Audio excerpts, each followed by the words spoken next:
Well, hello everybody. This is Don. Oh, Tenkar. And Tom, you don't have your sound on right now. And welcome to the vlog of many things. We start the Silent, show off with a bang. I had to cough. Silent Tom. So, gentlemen, how are you this evening? Good. That could be a new story. Silence of the Vloggers. Yes. I guess tonight we're going to be talking about intellectual property, use of it, but with kind of a different twist. I guess there's some news that came out, Eric discovered regarding the Secrets of Blackmore, I believe. Oh, it's the God, it's some Dave Arneson's Blackmore, but Yeah. it's using that, but it's a project that was, I don't know, 15 years old. There's a lot of weirdness to this whole Yeah. thing. So yeah, we'll get into it. Yep. We're also going to be talking about tonight about the legalities of, can you use somebody else's trademark in a product like a game module, but if you're giving the module away or you're not selling it. We're going to talk about the kind of finesses of that, and who knows what else that we're going to get into. We're probably gonna get into some kind of trouble. Absolutely. Fugly, hello, how are you? Hey, Foogly. Hey, So where shall we start? wherever you Anything want. industry news wise that's interesting besides this?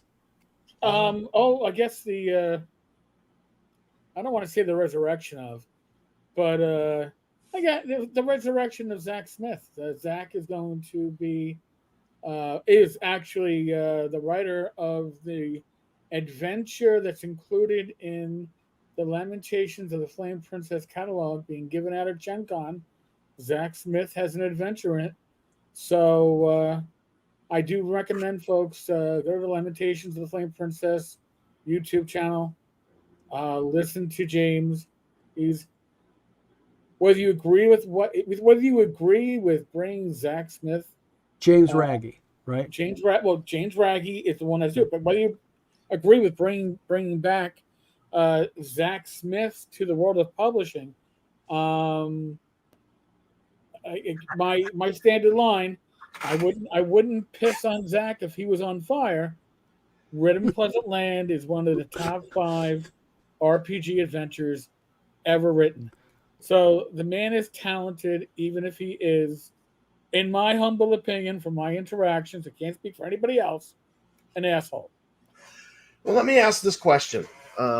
So I see that there is this idea that, Zach's a problem. He needs to be canceled. We need to put Right? him out of the hobby.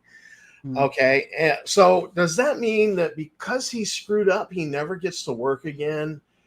He's got to go on welfare, and the rest of us got. I mean, what does that really mean? That he's got to go dig ditches. He's got to Well, go clean bathrooms. What? it's funny because in the case of Zach, he was canceled by his old allies. And anybody who's been in a relationship that has gone sour knows hell hath no fury like a woman, a man. You're Scorn. scorned. It doesn't make a difference.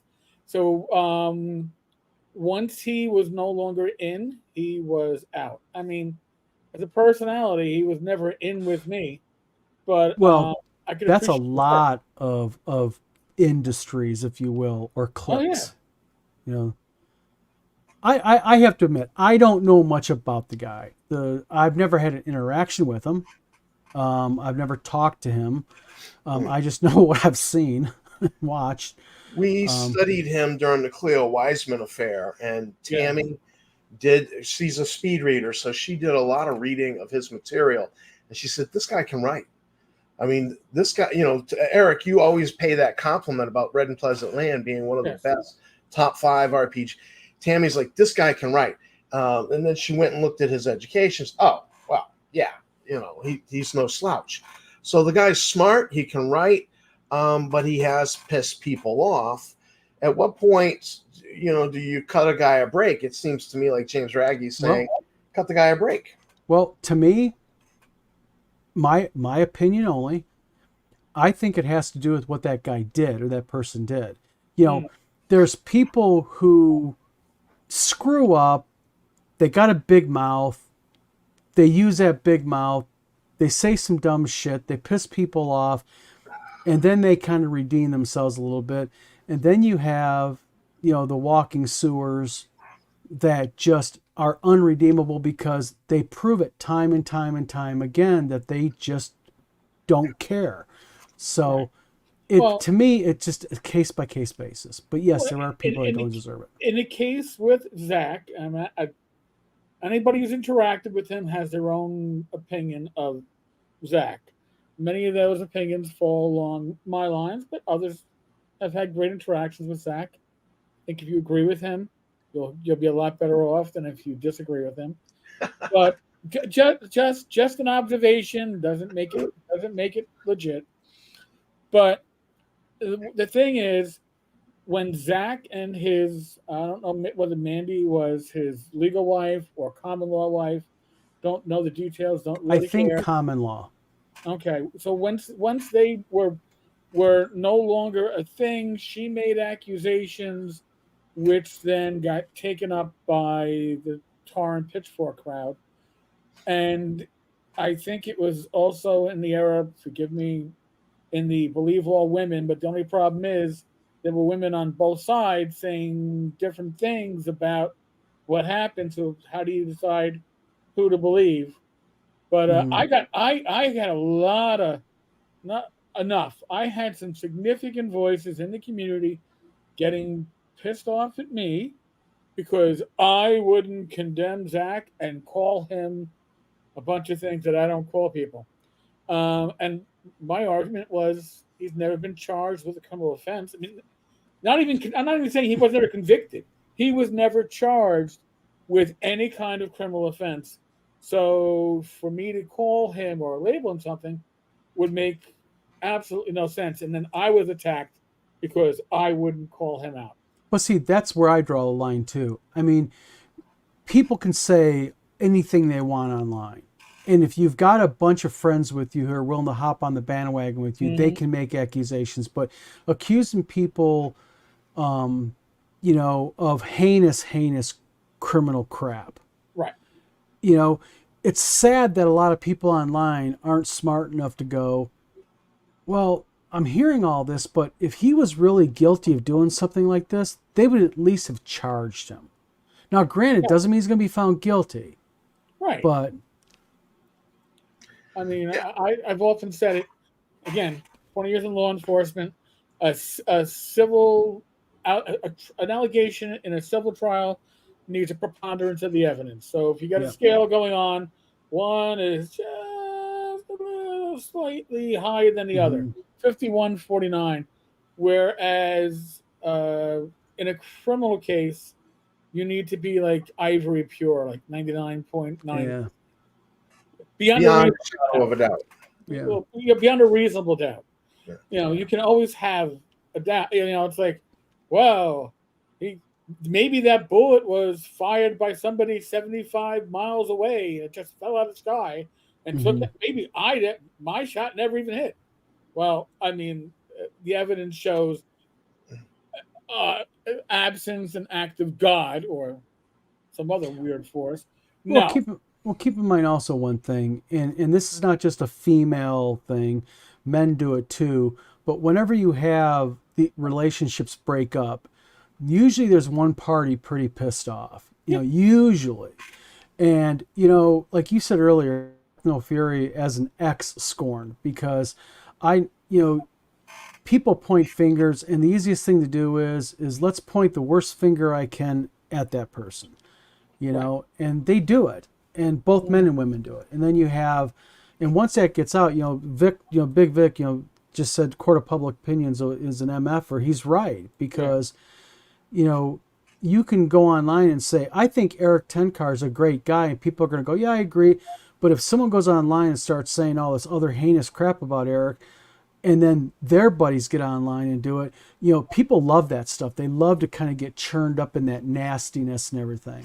Which is weird because Facebook decided to show me a post from 5 years ago And I'm not going to go into the details of the post, folks.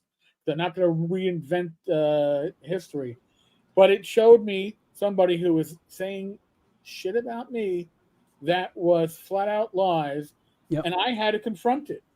And then I had people going to me, "Well, why are you confronting it? I mean, it doesn't make it. Nobody wants to hear about it." And it's like, well, if you don't stop the lies, Yep. then somebody will pick up on the lie and believe it is true. Yeah. And I'll be the first to say that I have certainly screwed up in my life. I've screwed up in the community.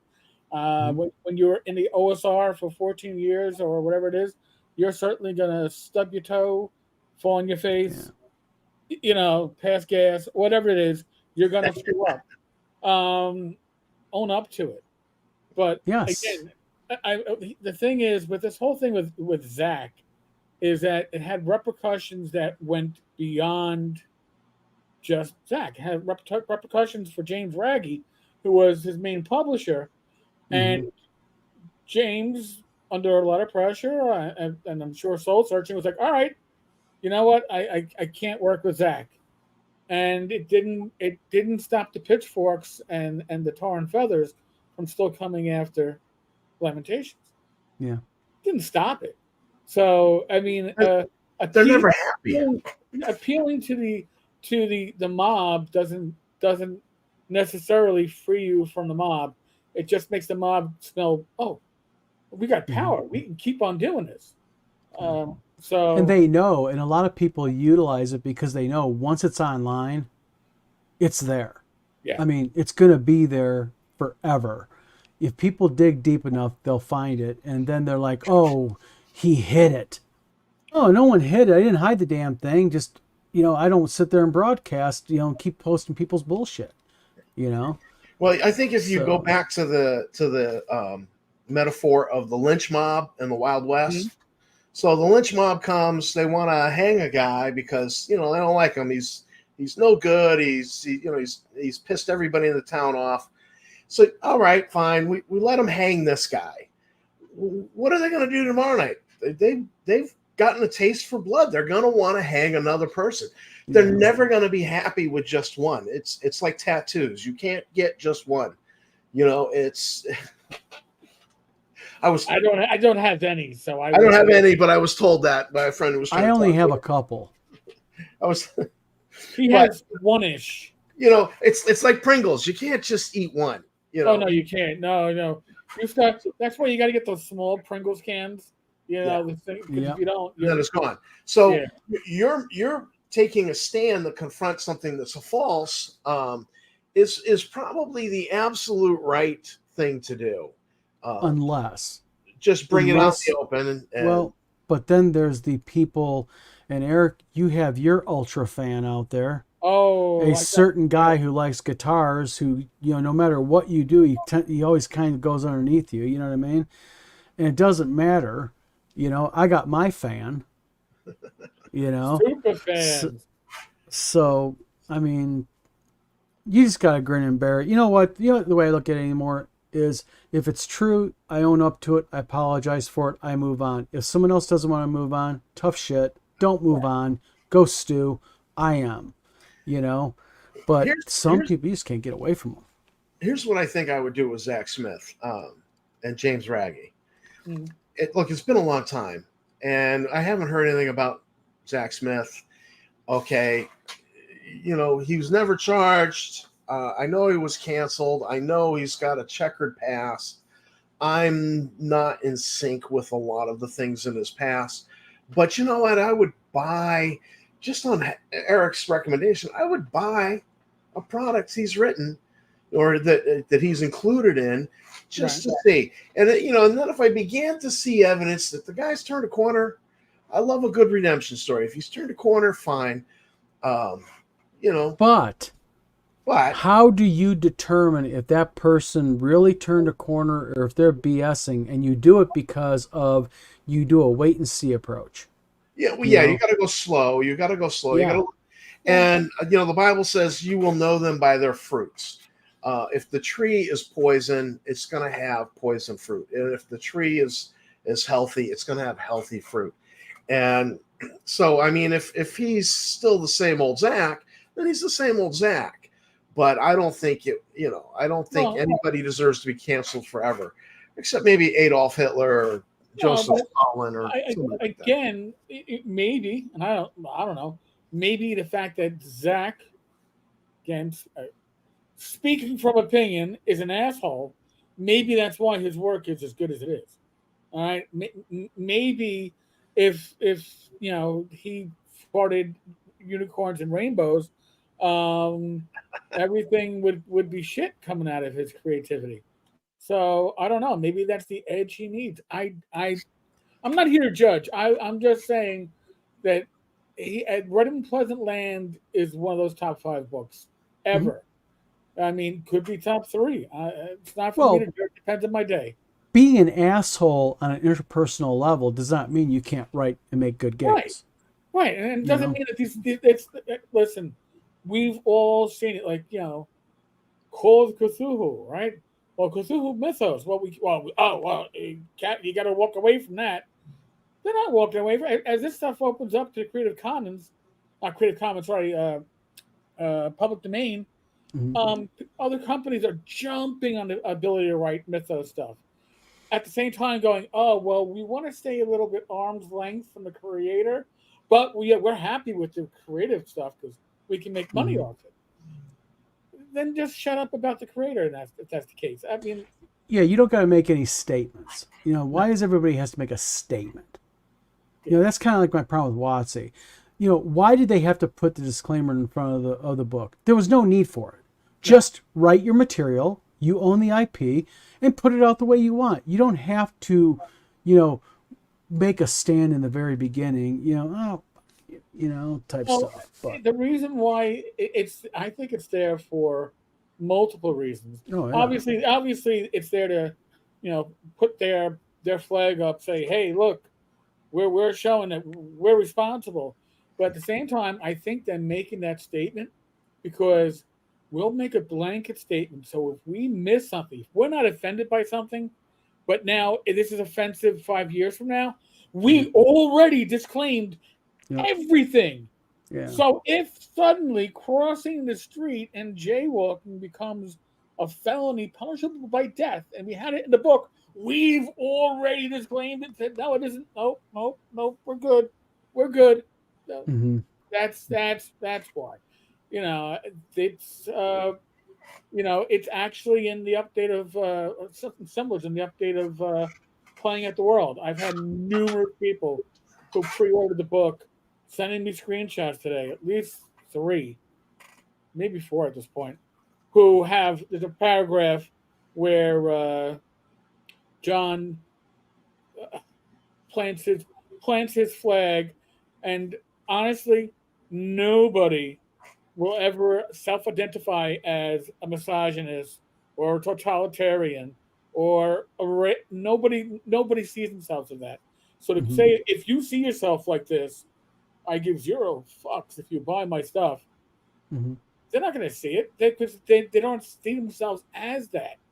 It's just for you to beat your chest and feel good. And I think John's a great historian, a great writer.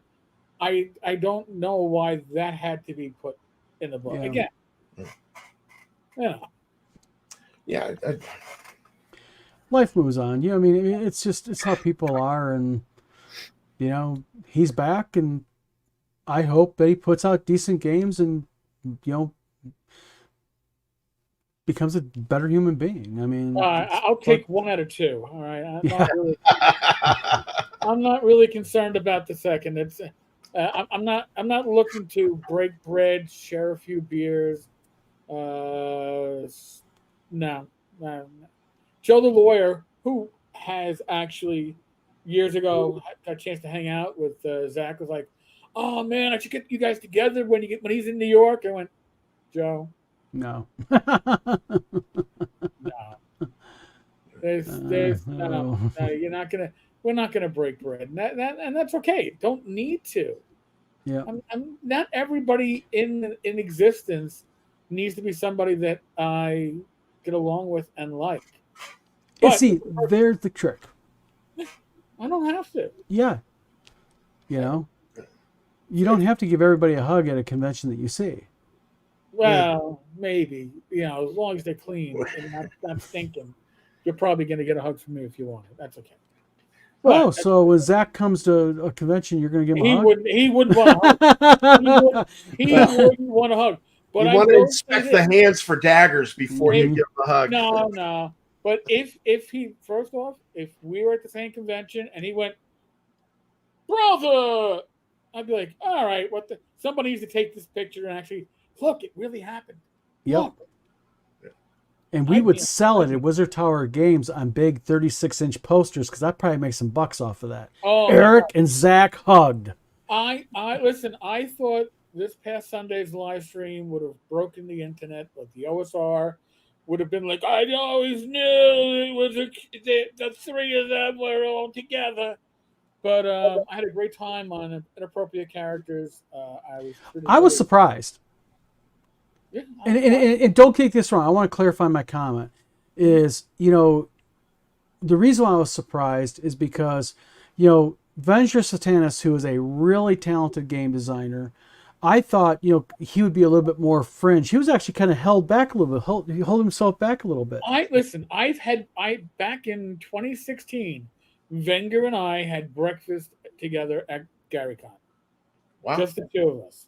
It was the meeting of worlds. I actually, before that, prior to that, Wenger and I had certainly butted heads, and it was bad. Mike was like, we bumped into each other in a hallway or a stairwell, and Mike's like, "Hey, why don't you guys go to breakfast and I'll go babysit Bill Webb or something like that." And I was like, so I happen to like V. Is he somebody I would necessarily introduce to my parents? Maybe, with a lot Mom, of- this is the Venger Satanis, the Dark Lord of gaming. yeah, he's got that green lighting for effect. He's not really green, Don't But mind the he- tentacles, Mom. but he's talented. I Yes. mean, Wenger puts together some amazing stuff. Not all of it is stuff that I would use at my table.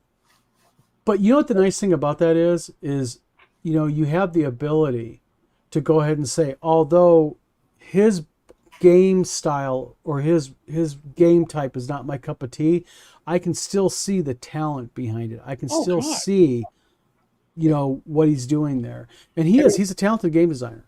Yeah. He's very smart, and he's also very good at self promotion. And I've looked at things he's done. I says, man, this guy's got a brain. And so we've had some conversations behind the scenes, just in IM, and I really enjoyed those conversations. And you'd say, like, Tom, you go to church, and this is Venger Satanis. I loved the conversations I had with him. I don't have to agree with him. Right. Yeah. I'm probably not going to play in his game at a convention, but I like the guy. I think he's really smart. That doesn't mean I endorse everything he's, Yeah. Right. I mean, we actually got to politely disagree on inappropriate characters. My point of view on the appropriateness of politics and gaming, and that of the pundit, and that of Wenger, and that of me and Ryan are pretty much more lined up, where it's like it has time and a place, and then in gaming that place really isn't there. But we could all agree to disagree. It was all very. It renewed my faith in larger humanity, because I could not have felt more welcome, and I was actually invited back, which it means I didn't stink up the place. I didn't leave a fat turd. Like, who used the bathroom and left that mess on the toilet? He ain't never coming back. I didn't have that. I didn't have that problem. So that was good. So, Well, IP. We got to break into this. Yeah. Okay, and if Roderick Wabel was here, and maybe he is, I don't know, he would be able to talk about this also. I saw an interesting thing the other day on Facebook, and there's a game group out there. They're kind of a collective of gamers, really talented guys, really passionate about gaming. They love role-playing games. And one of the leaders of the group, what they do is they put out game modules. And I've seen them put out game modules before. And what Right. they do is they tend to put out IP protected stuff that you that and the IP protective stuff. And I'm going to say one of the IPs is one that you never really want to mess with, and that's Kiss, the rock band Kiss, because Gene Simmons and Ace Frehley, they are known to really be highly protective of their stuff. They are very liberal with not just cease and desist, but with actual papers. Bypassing the cease and desist Yeah. and going right to Yeah. lawsuit. Yeah, this Yep. this is for you. Exactly. Well, I've always kind of like said, none of my business, I'm going to stay out of it. Well, the other day they posted another module for a old TV show. Okay. And all I did is I just posted a thing saying, hey, you might want to be careful because Sony TriStar Pictures, who owns this, is known to be very litigious. And, you know, and the response was, well, I'm not selling it. I am making this module and I'm going to play it at a convention and just give copies away for free. And my response was, well, that's still a violation of the IP. And I was pretty much told, I don't know what I'm talking about. And then Roderick Wable nicely came in there and says, hey, you know, he's right. You can't do that. And they kind of like collectively, a little bit of a dog pile, not too bad. And I kind of walked away from it. And that's why I kind of wanted to really get into Mark Hunt, very litigious. You're right, correct. And I wanted to get into this because there's a lot of misconceptions about intellectual property, trademarks, and when you can use it, when you can't use it, and that type of stuff. You know, Well, and the argument. I thought part of intellectual property was that not just that somebody else can't sell it, it's that, you know, like this whole thing with Pooh being Pooh Bear and Tigger, not Tigger, Eeyore, Piglet, being mass murderers in a horror movie because it's public domain now.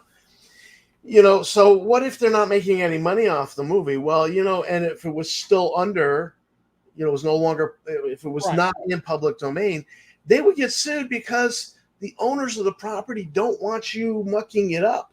There's a reason why they waited till it was in the public domain, right? If they were on, you know, if now you can, there's the whole thing of parody, right? But parody is often in the eyes of the beholder, and that also means in the eyes of a court and a judge.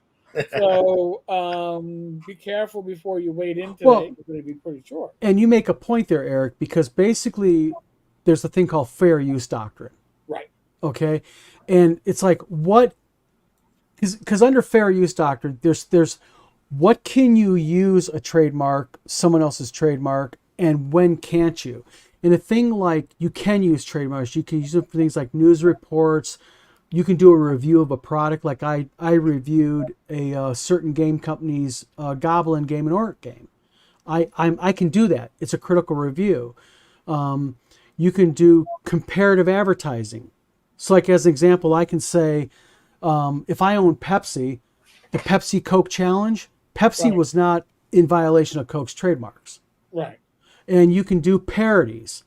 And see, the parodies are things like where you mock it, like, you know, there was Monty Python does that quite a bit in their movies. They'll parody products, you know, or existing genres that are still under a trademark. Yep, Fugu's saying the same thing right now in the chat. Yeah, exactly. It is not satire. It actually must make a parody must actually make fun of the piece in question, and or the author owner. Yes, exactly. And also Fugly says satire is mocking, that is not protected. Well, yes, but the thing is, but what is not considered fair use? And see, that's the kicker. You know, like you can't use it for a product that you charge for, but also using a trademark as an example, like on an item. And if it benefits in any way your business, your agency, your club, that's called market confusion. And that's the thing about this whole thing with this trademark product on this game module. You, by using it like that, you're creating market confusion because because they also had on this a TSR Hobbies production. Now we all know, three of us intimately know, and I tried to explain that to them, and their response was, yes, they can. And the thing is no, you cannot. Right, because that's a violation of trade dress. There was an adventure. Oh my God! What, Insidious? That was well over 10 years ago. Third party published. It was made to look like an official AD&D Yes. running adventure with all the trade dress, and Mhm. it was going to be sold at Gen Con, and like within the first day, that was it. It was done Yep. because Wizards of the Coast slammed the hammer down. Now the Mhm. thing too with copyright and IP is that if you don't defend your copyright, you lose your copyright. Yeah. Okay, so copyrights must be actively defended.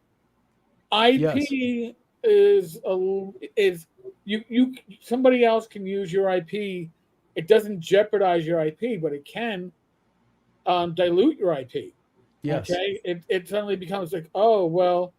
I mean, there was a whole problem with Rolaids back in the day from Mayfair, Mhm. or use with Dungeons and Dragons, which technically was probably legal, but you know, TSR had the bigger wallet at the time, and had Yep.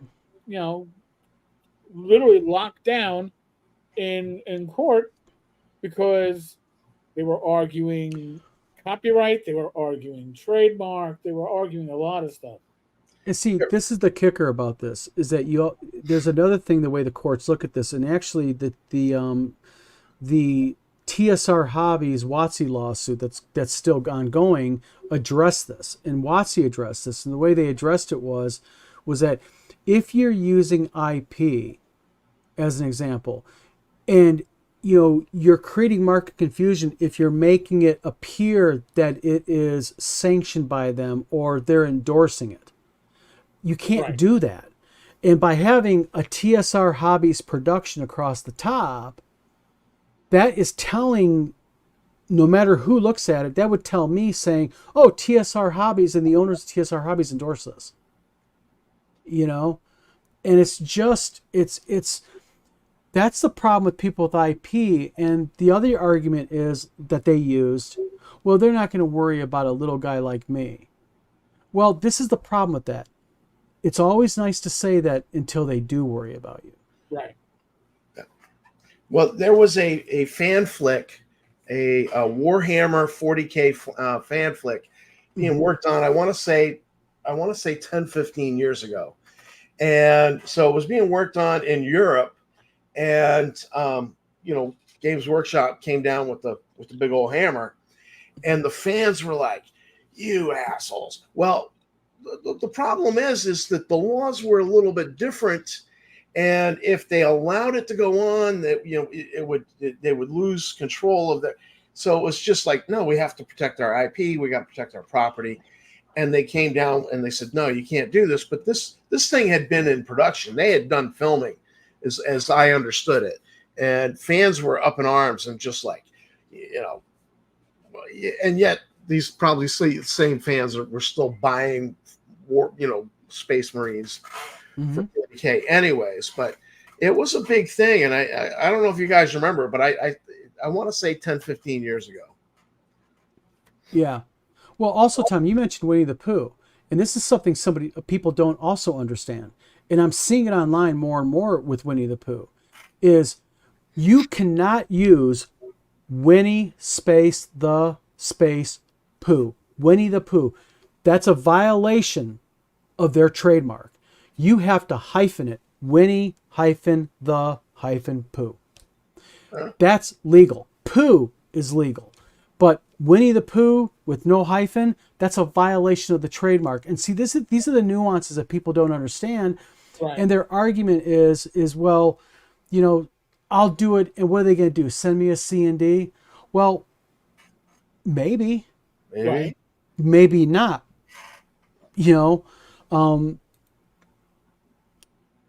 Real quick, Phantom Harlock says Rolaids HTK hits to kill instead of hit points. Some eat products though. Well, this is the kicker. It's like the term DM and Dungeon Master. It's trademarked when you use it along with Dungeons and Dragons or in relation to what a GM or DM is. And you have to be very careful about that kind of stuff. But it's a wild west out there. You also had Lorraine Williams when she was at the helm of TSR Inc. That like this newfangled thing called the World Wide Web cropped up, and so you had kids who were like excited about their D&D campaign, so they do a web page about their D&D campaign, and they get a C&D from Wizards. And she actually sent her lawyers in the court and tried to claim that they own the word dungeon and the word dragon, and you could not use either word because they owned it. And and that course got thrown out of court. Well, it's like Facebook trying to trademark the like icon, and it's like no, because the thumbs up. You're going to trademark the thumbs up. The federal court said no, you're not, because we know what you're going to do that. And it's well. Real quick, I want to point out someone here. Mark Hunt. Mark, I believe you own Gangbusters, don't you? The trademark Gangbusters, correct? I believe you do. Mark owns it, and when you look at Mark's trademark, Mark trademarked it properly. It has to do with role-playing games, etc., etc., etc. And, yes, he says. So the thing is, there's nuances with that. It's sort of like with Jason Elliott when he was using when he was using Top Secret. There's nuances that you can follow where you can be very, very clean with it and you can follow it. But there's so many people out there that abuse it, and people like Mark Hunt and such, he does it right. He filed his trademark properly. He has the proper classes on it and all of that. I don't know the back end of it, what he's done with the use of the actual for the game itself. But the point is, you can do it right, you can do it wrong. And there's far too many people that do it wrong, and their attitude is, man, what are you going to do if I get caught? Well, you're going to file bankruptcy because they're going to bankrupt your ass. Well, And it's not that, but you know what? There's another part of it that nobody wants to talk about. It is not right just to use somebody else's property, even if it's intellectual property. It's not right to do that. And people just have this attitude, well, so what? Well, whatever. Phantom Harlock says Ethan Van Scriver is doing a Rainbow Bright parody called Rainbow the Brute. He felt Rainbow Brute was too close, so he added the comic book, by the way. Yes. See, Mark gets it. Mark understands it. And that's the thing. I mean, but, oh well, what are you going to do? Mark, do you have an LLC in place to protect you on top of everything else you've done? I'm just curious. Yeah. I'm sure he'll answer. Yeah. So, in the meanwhile, Eric, you want to break into this next one regarding Secrets of Blackmore? I'll pull it up here. I'll pull it up here so everybody can see it. Let me real quickly kind of, what I'm going to do here? Well, I can't really do it because it's just the way it is, but go ahead, Eric. All right. And so Mark Hunt real quick said yes. There have been, again, it's one of those stories where I was getting different people sending me stuff, and I've been talking. This whole thing is literally a bag of shite. Because now this is a more complete announcement of this is up on the Anonymous Party's website, which is actually a publisher. Mm-hmm. And what it comes down to is this was a project that was being worked on a decade and a half ago. And it fell fallow. It didn't go much. Didn't go any further. Dave Arneson was attached to it, but the person that is supposedly putting it out now, C.A. Suleiman, who the name only looks familiar to me because I know that they were on one of the cancel lists for accusations. I have no idea if the accusations are true or not. I do remember them walking away from a Kickstarter that was paid for.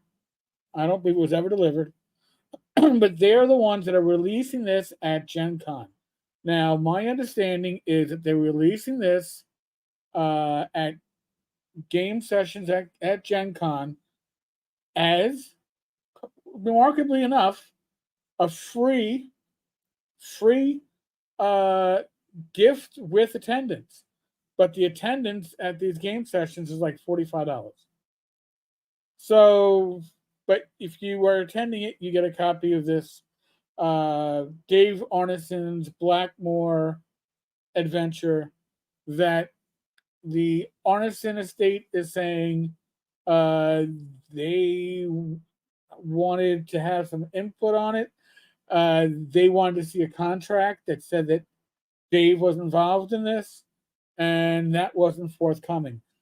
This, to me, from both sides, the Arneson estate, I'm going to be very flat out and say this: they had their spokesperson write a public notice, which, having worked in government, would never have passed because it's appealing to emotion. It was light on facts and very heavy on emotion. That doesn't play. I don't care if you feel hurt. Tell me the laws that are broken because that's what we're concerned with generally here. But this seems to me, again, very incomplete story, but it seems to me that copyright, I don't even know because it's supposedly taking place hundreds of years in the future of whatever Dave wrote. But IP wise, they are using, sorry, trademark wise, they're using Dave Arneson's Blackmore, which they claim they licensed from Wizards of the Coast. Wizards of the Coast, from what I can gather, maybe, how a broken clock can be right twice a day. Sometimes people that are total whatevers can actually do a good deed.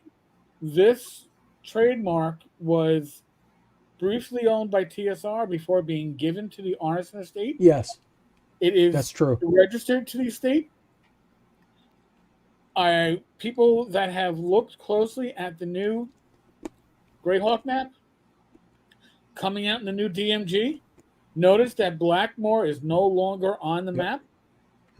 So whether or not WotC said, hey, yes, we're licensed is irrelevant if they no longer own the trademark. And here's the thing. If it is a trademark that is owned by the estate, they have to defend it. This isn't like an IP violation. This would be a trademark violation. Mhm. It is a bag of shit on so many levels. I don't I would not want to be anywhere near this on any level. Involved in a project, involved at Gen Con with this. I wouldn't be the one. I wouldn't want to be the one who wrote the damn. I don't know. Uh, press release for the Arneson family because it was a horrible press release. It's just multiple levels of shit. Mhm. I it makes the hobby look bad, but this isn't unique. Okay, this isn't unique, and I think if I was a betting man, I think if this had to go to court, I would put my money on the family. For IP reasons, no. For Mhm. trademark, yes. Um, but we're gonna see probably later on this summer another uh, bag of shit similar to this, and get completely different land at our feet. And um, like the Arneson family said, they wanted to see a contract. Show us a contract that Dave signed with a project lead, and we'll be happy.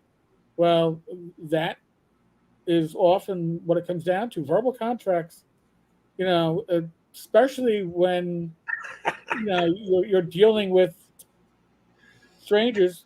According to the company that was initially involved, Dave never personally contacted or spoke with anyone else but the head of the company. Didn't talk to any of the potential writers. So I don't know, man. This is It's sketches. It's sketch. it is sketch on every level and every side. And it all boils down to the reason why all this shit is like this is because, let's face it, back in the day, TSR kept the original TSR kept poor records. Yep. There was a mismatch of who owned it. Did the artist? Did TSR? Did Gary? Did Arneson? And it was just, who owns what? Did the artist retain their work? There was this agreement for this person, that. And I think that's what you have right now. And now suddenly nobody gave a crap about it in early on. Well, now it's becoming a money maker. Yeah. And now suddenly everybody wants a piece of the pie. Yep. And I'm sorry, I'm with the Arneson family on this. Oh, You know, I'm going to address Phantom Harlock on this one.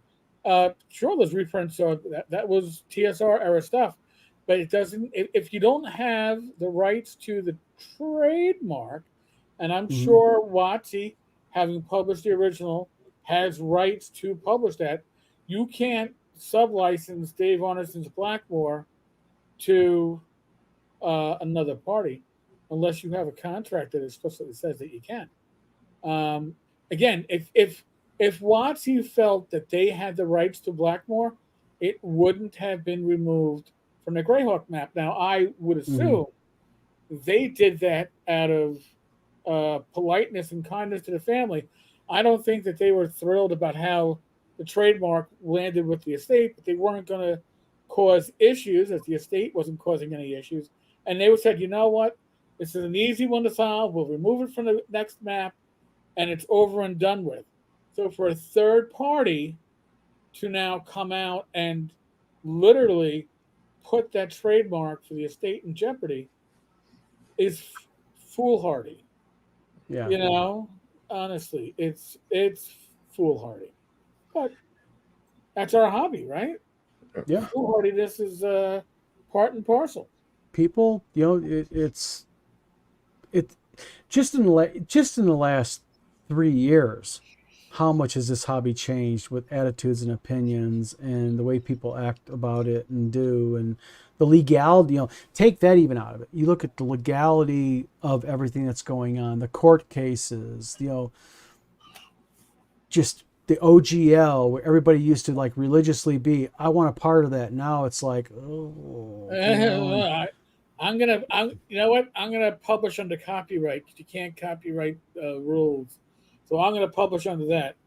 Which, by the way, as a total aside, with Rachel's recent physical therapy appointments and doctor's appointments, I've been reading through my Worlds Without Number PDF on my iPad from Crawford, and damn, it's good stuff.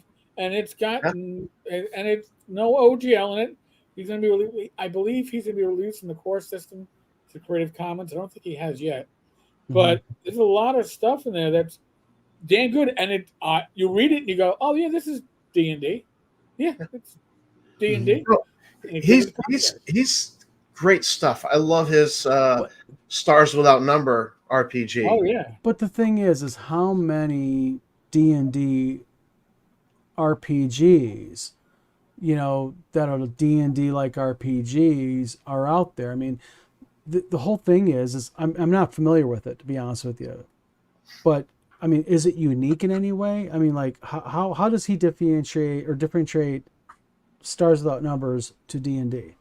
Well, Stars Without Numbers is basically if you took basic expert D&D and converted it to a sci-fi setting. That's what it feels like to me. Gave it a skill system.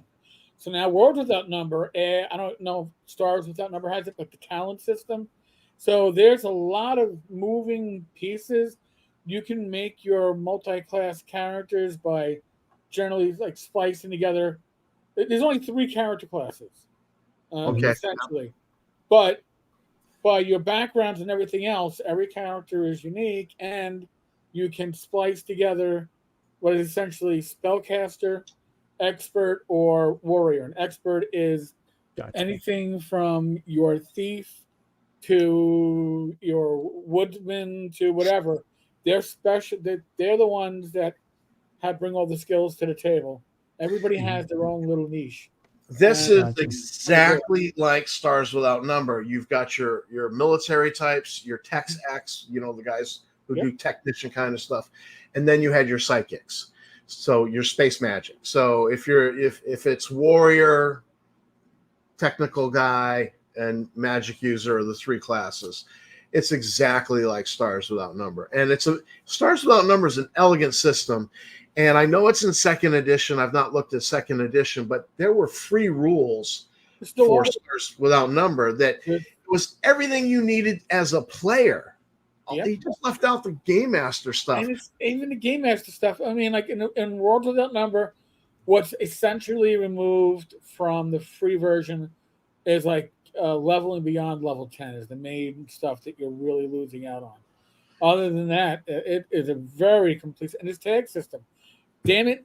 And he said it himself, like, he doesn't believe he owns any of this stuff, but he doesn't own the concept of the tag system, but he owns the individual tags. So, but I think that the tag system is awesome, and it's almost like I want to rewrite it for a setting, which I think would be a pretty good way to do it. But yeah, I love his work, and he gives back to the community, by the way, too. He's somebody. One of the first things that he did when he started doing Kickstarters was, listen, once this project is funded, once it is released, I'm releasing the art back to the community. Mm-hmm. Not under Creative Commons, under public domain. So any art that you can just reuse it. And that is high quality color art. It is a gift to the community. He's done that on most of his projects. He always gives back something on this stuff, and it really is amazing. The quality of his stuff is so good.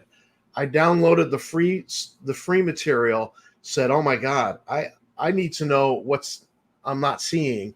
This is so good. I have to have I turned around and bought the whole book. And then I said, you know what? Let me buy this book, Skyward Steel. Let me buy, the book on merchant campaigns. I just started buying stuff from him because it was so good. His material is so good. And he hooked me on hey, want a free hit of this, sci-fi drug? And I was like, oh yeah, that was a good free hit. So it's good stuff. Yes, Blue DM. It has some Traveler-esque stuff to it, but Traveler had never had leveling. Traveler had static hit points, right? So there are bits of Traveler-esque to it, certainly, but I think it takes the better parts and grafts it elegantly onto an OSR style system with 6 stats that you recognize innately as a gamer and go, I understand that. An AC starts at 10 and goes up. I can understand it. And a longsword does D8 damage. Well, Holly G. Willikers, I understand that. Yeah. Well, I wrote some Stars Without Number conversions of the Star Frontier setting and published it in the Frontier Explorer fan magazine. And so there was a series of articles, and I don't think I actually did enough to really, but I did do several, and it's a great system. It's super elegant. I absolutely love it. That's good. I mean, that's the thing, make it usable, make it playable, make it non-cumbersome. Don't make it clunky, Right. We don't like clunky. No. No clunk for you. No clunk for you. Well, Star Frontiers has some clunk, but that's because it's 40 years old. Yeah. But, well, we've been at 55 minutes, gentlemen. Without even batting an eye. This is like... Yeah. We That's all I talked know. Zach. We talked Zach Smith. We talked who else? We Yeah. talked about. Well, we hit everybody. We hit some highlights Um, and some lowlights. Is Stars Without Numbers second edition called Revised? Yeah. It might be. I don't Yeah. remember. I just remember seeing that there was. Oh, okay. Yeah. So it's a new edition. But I have the rule books, and I just have not found a group to play the game with. Mm-hmm. Yeah. Like, So- I'm looking at it like revised edition.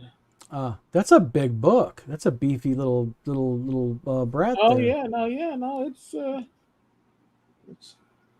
let's see, Is 300 it black and white or color interior? color, Color.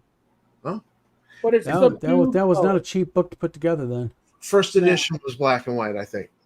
Color cover, black and white interior. It's not a ton of artwork, and my old eyes can read this from the page. I don't need to read the PDF. Just the PDF travels better in the car. Eric just happens to have Stars Without Numbers in arm's reach of him Well, in the OSR bunker where he lives at. oh my! The OSR bunker is everywhere. I'm like surrounded by stuff. I should be able to pull Worlds Without Number up again. It's on my iPad.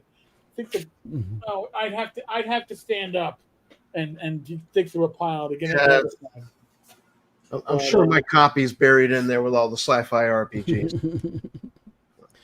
Atlas of the Later Earth. Yeah, he also does oh god, he did a very good like modern Call of Cthulhu investigative game.